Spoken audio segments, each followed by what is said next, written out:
something we've already spent a lot of time talking about. I mean, I've done a lot of listening since I've been here, and I plan to do more, but you don't have to listen that long to hear lots of stories about players who never reach their potential because of how they fail to handle the opportunities that are available to them in the city.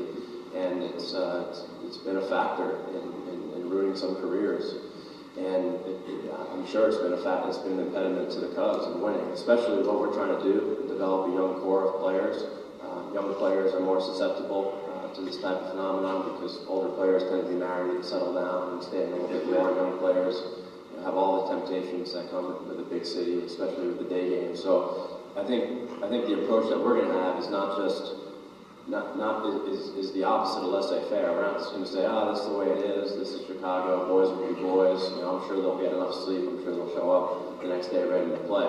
That's a failure on the organization's part. I think we have to take a very proactive approach in setting a high standard. I think sometimes organizations fail to do that. They only point out the bad behavior, but they've never taken the time to set out and lay out for the players exactly what the expectations are. I can't expect players to live up to a certain standard, a certain Cubs way of doing things, if we've never defined it for them. So it starts by defining the Cubs way, laying out our expectation, and then supporting the players along the way and giving them the tools that they need to navigate that landscape.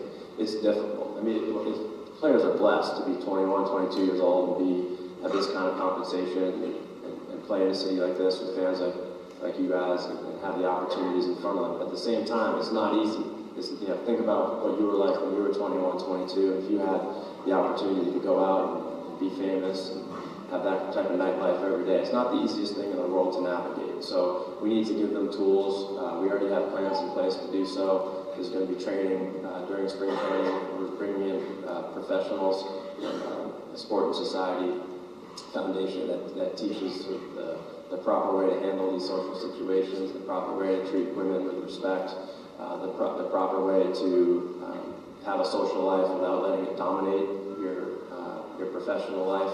And then we really want to focus on helping educate the players while they're in the minor leagues, because that's when they're truly the most impressionable. You can make a real impact. So we're going to bring in our top prospects every year. We're close to the big leagues, bring them into Chicago for a 2-week seminar every January, in which, yes, we teach them some things on the field, and what to expect as leaders, but the majority of that program is about how to conduct oneself off the field, how to handle those situations, how to make sure you get enough rest, how to make sure you eat right, how to make sure you're prepared to be a big leaguer, and how to say no to people. Because I think that's one of the hardest things for young players, and they see all these opportunities is learning to say no, whether it's, no, I don't need that free car, because there's no such thing as a free car. There's always obligations coming with it, or no, I'm not going out tonight, we have a day game tomorrow. So it's on us to make sure our players are fully educated and give them the tools to succeed, and then once we do, it's on them to live up to that standard.